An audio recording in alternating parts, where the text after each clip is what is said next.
Makikita na natin yung mga artista. Magpa-file ng kanilang Certificate of Candidacy. Tatakbo nga ba si Zanjo Marudo bilang party list representative? Yan din ba ang boses ni Sanjo? Si Ate V, Governor ng Batangas, Vice Governor si Luis Manzano, tapos Congressman si Ryan Christian Recto. Kahit sa Antipolo, si Pokwang hinihimok din ng maraming constituents doon na tumakbo bilang konsehal din sa Antipolo. Ewan ko ba naman dito kay Kaylin at kay Sara Labati? Bakit? Kung hindi pa nag-antaluan, hindi pa mababalita. Si Nadine. In-unfriend na si James Reid tsaka si Isa Pressman. Ay, oo nga. Hala, kuya. Ikaw na naman pala may kasalanan eh.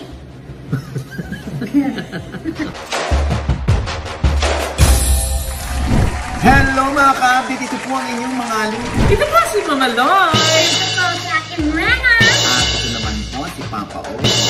Yan. Ano pa nga ba ang lagi inyong inihirit sa amin?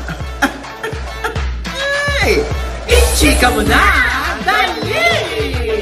Suot ko yung emerald ring ko. Diba yung akin? Hindi ko pa na kasi. Na-program. Oo Ang importante naka-NV ako. Yes! NV Skin Beauty and Wellness yan. Diba? Diba? Our gorgeous mind. Yes. Dr. JC Solis. Gorgeous mind. Dental Clinic. Yes. Hinaik ko ka ulit, diba? Yes. Ginanong ka Hinaik ko ka. Haifu. 9D. Wow. Bago nila, 9D. Pampaliit nito, para lumabas ang panga. Kulang pa ba? Baka mabawasan na. Ay, naku, nakakaloka. Siyempre, ang dami-dami ng tumatakbo ngayon ng mga artista. Ay, oo nga. Sa susunod na buwan, ay ayan na. Makikita na natin yung mga artista. Magpa-file ng kanilang Certificate of Candidacy. Ay, pero teka lang, Nay. Bago tayo magpunta dyan sa filing of candidacy, paalalahanan muna natin sila. Hanggang bukas na lang po, September 30, yung pag-register, yung mga first-time voters at saka yung mga dating hindi nakaboto na gusto mag-activate uli. September 30 po, wag niyo pong sayangin ang boto niya. Sumugod na po kayo bukas sa inyong mga local COMELEC offices. Ay, bakit naman meron bang imported na COMELEC? Local lang? Hindi, ibig sabihin, doon sa mga... Sa lugar nyo, di ba? Local government unit. Diba yung national? Yes. May imported ka dyan, sampalin kita ng paa. Ayun nga, ang latest nga natin, nakita natin ang larawan ni Zanjo Marudo. Daddy, Zaddy! Dahil siya ay tatakbo nga ba si Zanjo Marudo bilang party list representative? Nang anong marginalized sector yan? Wow. Alam na yung marginalized sector. Of course. Pinaandaran ako ni Mariana na imported Ito nga yung sinabi ni Sancho. Lagi mong tatandaan. Walang pagsubok na di mo kayang lagpasan. Kuya, yan din ba ang boses ni Sanjo? Bakla, Hindi.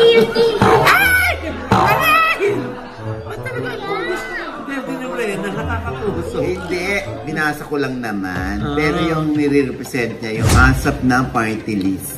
Ay, yan ba yung kasama yung mga singers? Sila Gary V, sila Martin. Gaga, ASAP na, Ito yung alyansa laban sa substance abuse para sa bagong Pilipinas natin. So ito yung bagong party list, Nay? Ayan. Tingnan natin, Siyempre, hindi naman para husgahan natin si Zanjo. Or kung sino yung nagtulak sa kanya or ano ang nagtulak sa kanya para pumasok sa politics. Lahat naman may karapatan. Ikaw ay natural born Filipino at ikaw ay naninirahan sa Pilipinas habang ikaw ay Pilipino at syempre ikaw ay nasa wastong gulang. So, itong ASAP na party list ay hindi naman natin alam kung first nominee ba si Zanjo second nominee o third nominee. Kasi yung standing niya, Nay, di ba, naayon yan sa kung gano'ng karaming boto? Oo, kasi kailangan mga at least maka 300 to 350,000 na votes na makuha ang isang party list para mabigyan siya ng isang upuan sa lower house. Pag kunwari, 600 to 700 yan na botong nakuha sila, 2 upuan na ibibigay sa kanila. Kaya yung first, second, third nominee meron sila. Hanggang 5th yan. Oo. At syempre, abangan natin kung ano yung masasabi dyan ni Zanjo bukod sa iniintay ng mga fans kung ano talaga ang pangalan ng baby boy nila ni Rhea Atayde. Ay, oo nga, Nay. Nag-post nga si Darren Espanto, di ba? Nung bahagyang picture ng baby, tapos ang pangalan, Baby Marudo. Wala pang name. Oo, ha? Tingnan natin, mag-a-announce naman si Zanjo Chan, no? Oo, at syempre, pati si Ibiang. Si Sylvia Sanchez ay hinihimok na pumasok naman bilang konsehal sa 1st District ng Quezon City.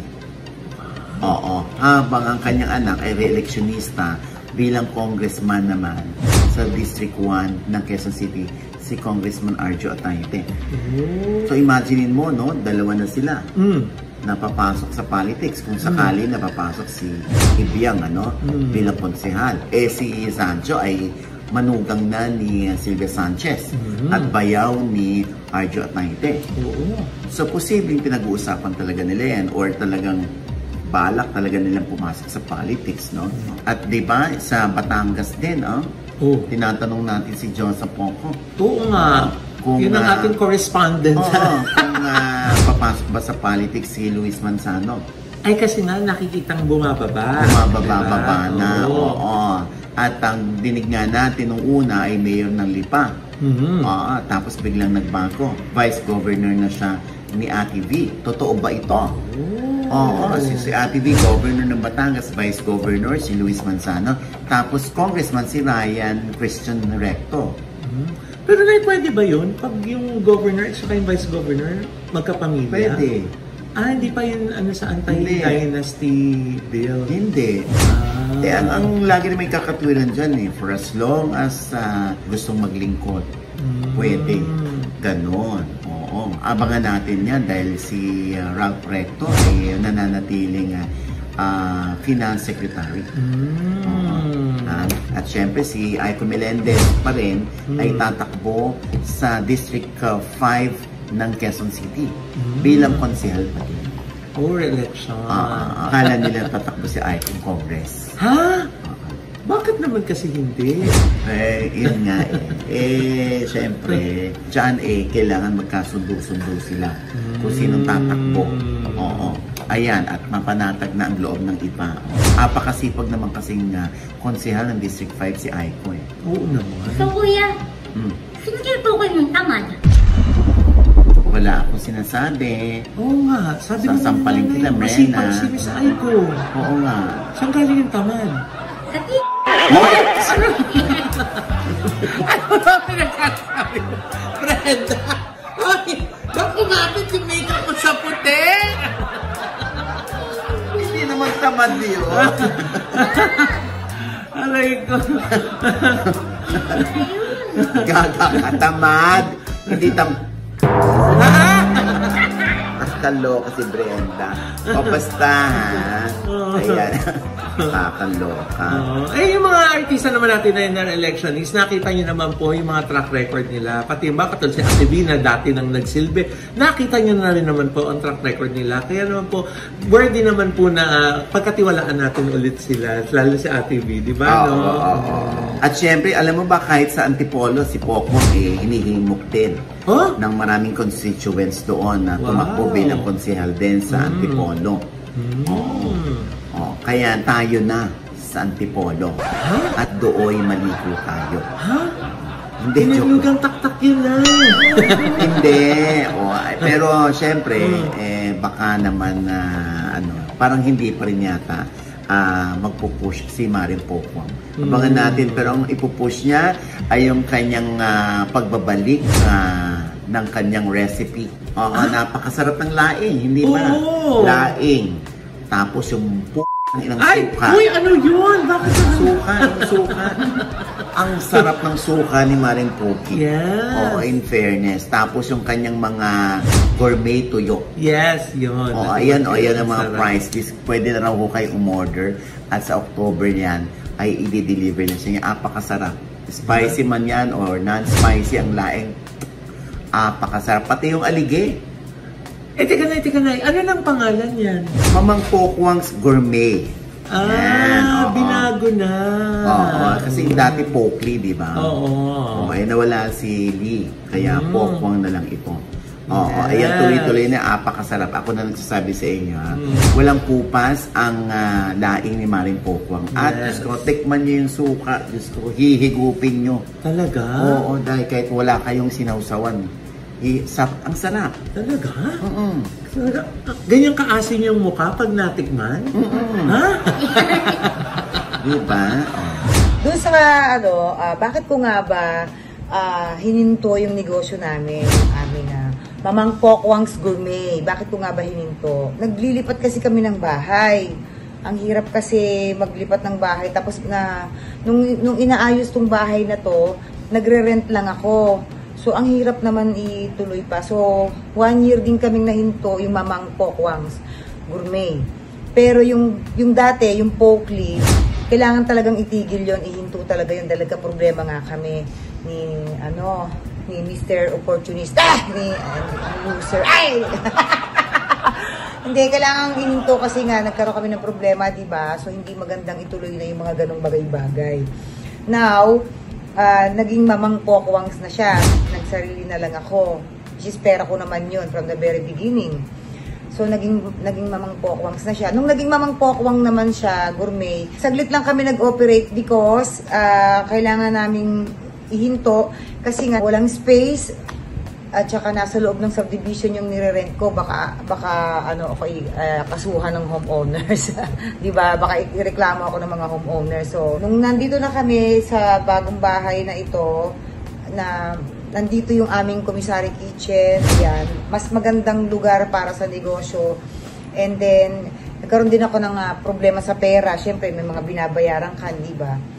So, medyo muna, nagkalma-kalma muna kami. Nagkalma-kalma muna hanggang sa, And then, nung tinuloy ko na, ito na natuloy na, syempre, sa tulong din ng aking kumaring OG na talaga nang pinush ako. Maraming salamat, Maring OG, sa paniniwala mo sa aking kakayanan sa negosyong ito. Thank you, Maring OG. Alam mo yan, sa tiwala. Maraming salamat sa iyo. Kaya ka blessed.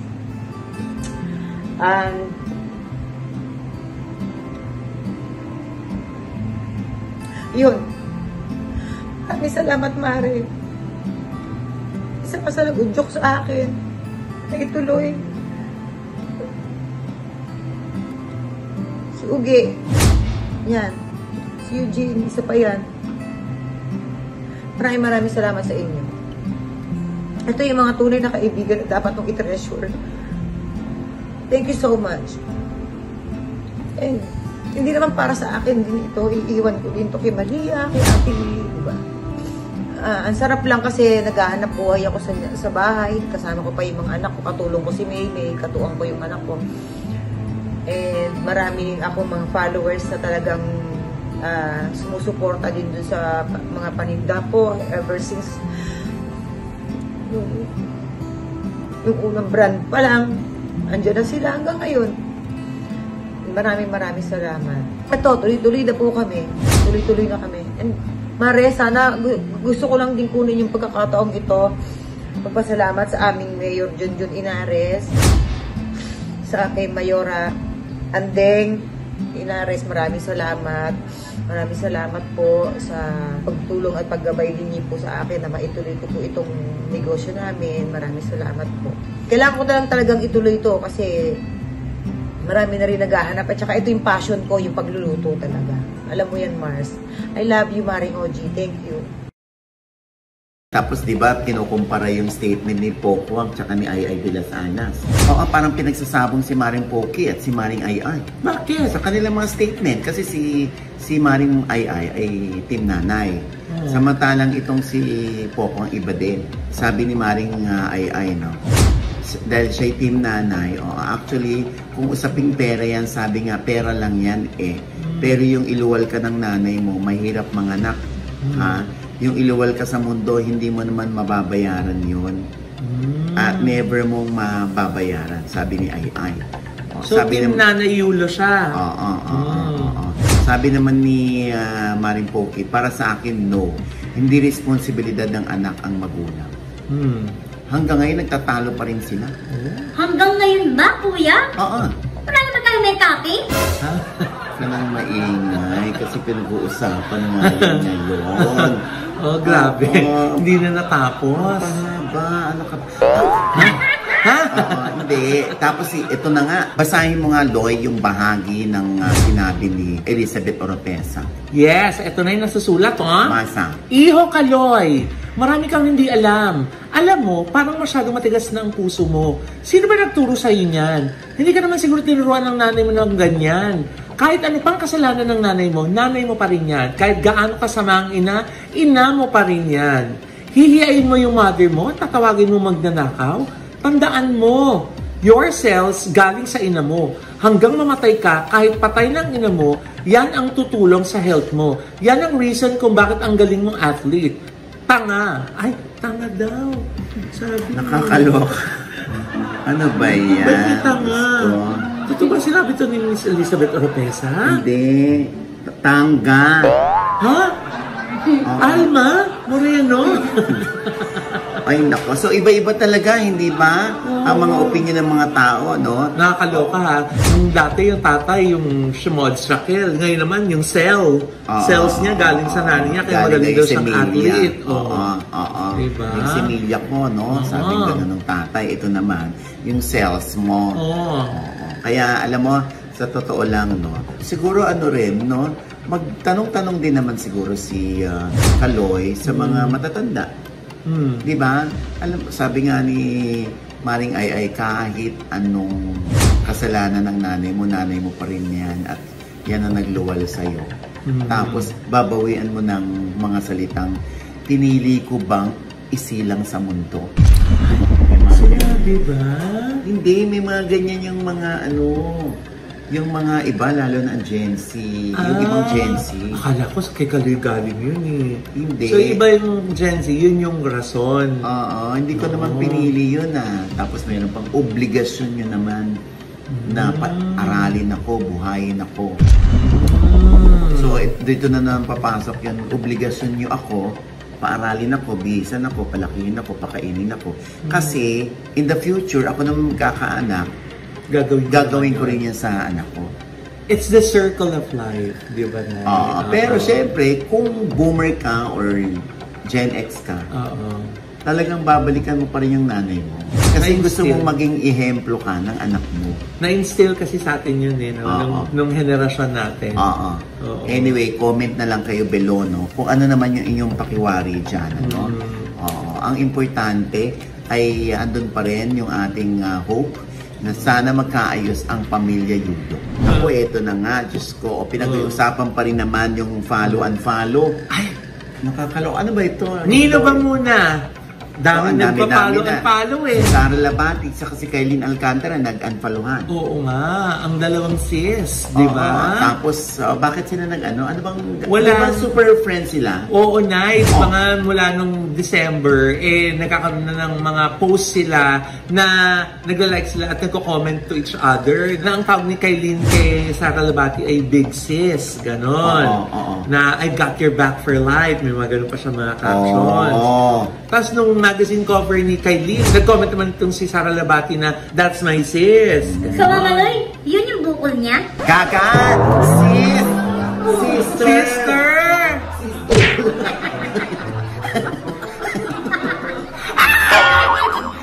Kaya nagkakabukol na ako dyan eh. Kakasunod eh. Ano ba?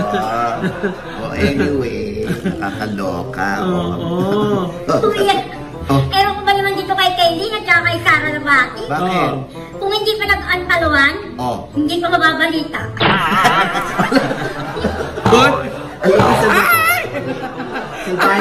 Ayaw, pinaninindigan niya yung pagiging maldita niya, no? Oo nga, porque ang dami-daming pupuri sa'yo nung Grabe, huling video. no? Kaya kita mo, no? Nakakaloka. Actually, tayo yung nadadamay sa panunumpa Oo niya. nga, Diyos ko na, hindi kita kinakaya dyan. Diba? Oo. So anyway, so yun na nga, Loy, nag-unfollowan sila. So wala silang sinabing rason. Wala, Nay. Okay. Sa tingin mo, Nay, ba't kaya nag-unfollowan yung dalawa? Feeling ko, si Sarah tsaka si Kailin, siguro magkagalit yan. Oo, magkagalit. Natural, kuya. Magkakaluan ba yan kung bati yan? Bobo din ko si kuya. Hoy! Grabe, Nay! Wag mo kayo, baka magkapalit kami ng mukha ni Brenda. Huwag naman ganon, Brenda. Kasi kuya yung salita mo din eh. Kaya nga, pero Diyos ko, ikaw lang nakakaganyan sa akin na Brenda, ha? Sampaling kita ng paa, ha? O, tapos nag-unfollow. Oh, wala ako tuloy kay Brenda, oh. Yun nga, ano nga kaya yung rason? Kasi Na-hurt ako. Kaya nag-unfollow? Oh, kasi sinabihan ka ba naman bobo? Nako, Morena, nanganganib ka na talaga. Nakaloka ka, oh. Hintayin natin sila, baka may mga rason sila pag nakausap sila ng press. Pero so far na yung mga post nila na magkasama sila sa kanilang mga IG accounts, andun pa. Hindi pa nila dinidelete. Oh, yun naman, oh. Tingnan natin, baka tinamad lang sila. Ha? Dinidelete lang din nila yan. Okay, sa pa nga, di ba, si Nadine. Oh, in-unfriend na si James Reid tsaka si Isa Pressman. Ay, oo nga. Pero pinafollow pa rin ni James at saka ni Isa si Nadine, di ba? Hindi natin alam, baka ito, as of now, pinafollow, baka rin magkaisip sila mag-unfollow, no? Yung iba nga parang nabunutan ng tinig, feel relieved sila. Yung ibang fans. Oo, dahil, ay salamat, ginawa na rin ni Nadine finally yung gusto nilang mangyari. Inay, wala kayang kinalaman yung interview mo kay James Reid? Bakit? Yung di ba sinabi kasi doon ni James na hindi siya gagawa ng project with Nadine Lustre dahil in respect kay Isa Pressman? Hala, kuya. Ikaw na naman pala may kasalanan eh.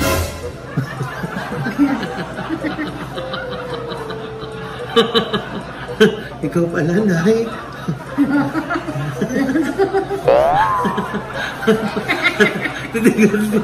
Ano gusto kong ispin to sa mata mo? Malay ko ba, na-interview ko lang si James Reid at sinabi ni James Reid na bilang respeto sa kanyang girlfriend ay parang ang awkward naman kung gagawa pa sila ni Nadine. Ganun lang naman yon.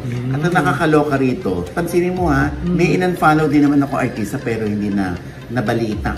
O talaga, di ba? Kahit yun naman yung mga comments, wala kaming pake. Sabi sa mga comment section. Sana nga nakakainggit sila kung yan lang ang problema nila sa buhay. Yung unfollowan lang. At tayo naman, bilang netizen at bilang mga mema, naiinggit sa kanila kasi yun lang ang problema nila. Ay. Diba? Anyway, normal lang naman yung mga unfollow, tapos babalik din naman pala. Oo nga, Nay. Dumadaan naman lahat ng friendship sa ganyang face, di ba, Nay? Oo.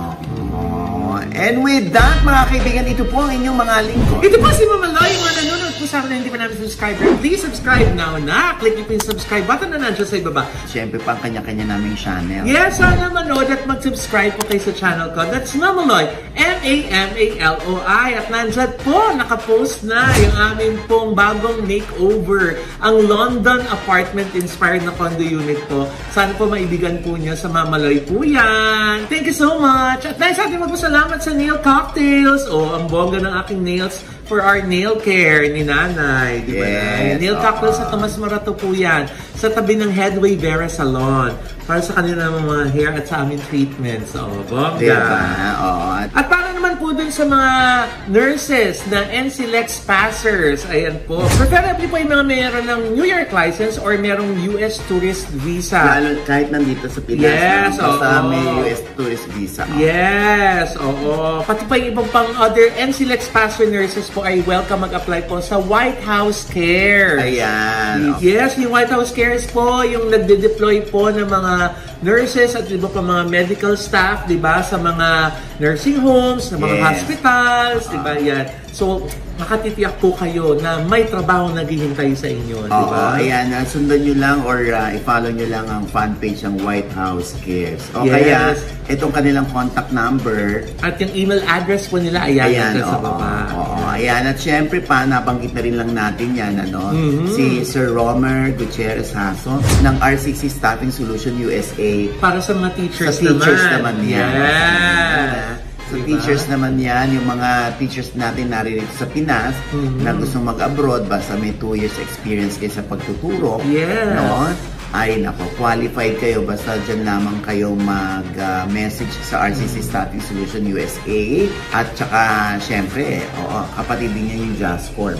O, para doon naman sa mga trabaho sa hospitality industry, Yes. saka yung ibang mga engineers, mga Yes. gano'n. Yung ibang mga skills po, doon naman po sa JustCorp, Manpower Corp. Uy, ang dami na nilang Pinoy na paalis. At syempre na isama pa nila yung pamilya nila dun sa USA. Oo, sa ang gandang New York oportunidad yan. po Oo, nun, Diyos ko. ah. Oo, Diyos ko. Legit po yan, ha? Legit po yung White House Cares at saka yung RCC Staffing Solution. Yes. Okay? At syempre, Mrena, Hello mga ka-update, papalo naman ko ng aking FB page. At Morena po, MRENA. Yes. Kuya thank you kay Doc LJ Libatike of Smile for Asian. Ideal Vision, Doc Jessica D. Yes. Iconic Star, thank you Miss Myra. Wow. tatlo na. Dami na ang binabati ng Morena. At Nagbubunga ang pagiging maldita, ha? Diyos ko. At syempre pa, gusto kong batiin ang aking friend. Hoy! Sino yan? Hindi ko kayo papakilala. Naku, alam mo naman kung kanino mo yan hindi dapat ipakilala. Kay Jack. Di ba gusto mo sabihin? Wala akong sinasabi, ha? Eto na. Naku, lagi nanonood sa atin, no? Ang isa kong newfound friend. Wow. Na, Diyos ko, kasundong-kasundo ko yung utak, no? Dahil puro properties yung pinag-uusapan namin. Si Daddy Joel Sarignaya. Wow. Ng Amos Cavite. Ayan, pati yung family niya nanonood sa atin lagi. Hello Ay, grabe. po! Pumunta tayo dyan, apakalaki ng bahay, 7 hectares. Ay, tara! Tayo. Baka pwede kong i-vlog yung bahay niya para makita kung gano'ng kaganda. Ay, naku, alam mo Oo. na, ha? At syempre, ang akin pong panayam pa rin kay Enzo Almario, ang kanyang pagtatapat na nung siya ay 12 years old, ay siya ay naging biktima rin. Kung bakit siya naging biktima at paano nangyari yun. At parang na-enjoy niya. Oo. Ayan ako, sa OG Desk Inspires po yan na nasa I1 TFC na rin po. Ha? At syempre pa, happy birthday kay Mikhail Gira. Yes! Na Nueva Vera. Ayan, galing kami dyan. Wow, diba? Sa Lubong. Ayan. Happy birthday, Maring Mikhail. Happy birthday po! At syempre pa, ito pa rin po yung lingkod. Papa Osin OG Diaz ang laging nagsasabi at nagpapaalala sa inyo na sa tuwing gigising po tayo, tuwing umaga, wag na wag po tayong makakalimot, ha, na magpasalamat sa Panginoon dahil tayo kanyang ginising. Ibig sabihin, may mission pa rin po tayo sa buhay. Sabay sabing, every gising is a blessing! At ano pa nga ba ang lagi ninyong inihirit sa amin? Ichika mo na! Dali! Ano si Brena, Ba't mo ko tinitingnan, Brena? Sampaling kita ng paa dyan. Brena, why? Tingnan mo, sinisilip mo dyan. Bakit? Ito kami sasabihin ka lang, kuya. Sasabihin ko sa'yo, hindi kita invite sa bago kong show. Oh, di ba? Kuya, saan mo? Hindi, maldi-maldita ka. Ayan, lagot ka. Malapit na yun. Sadya yun, kuya. Ayun. Ganun. So, di sadya. So, sincere ka sa sinasabi mo. Gusto mong tanggalin yung pinto sa ilalim ng bawang.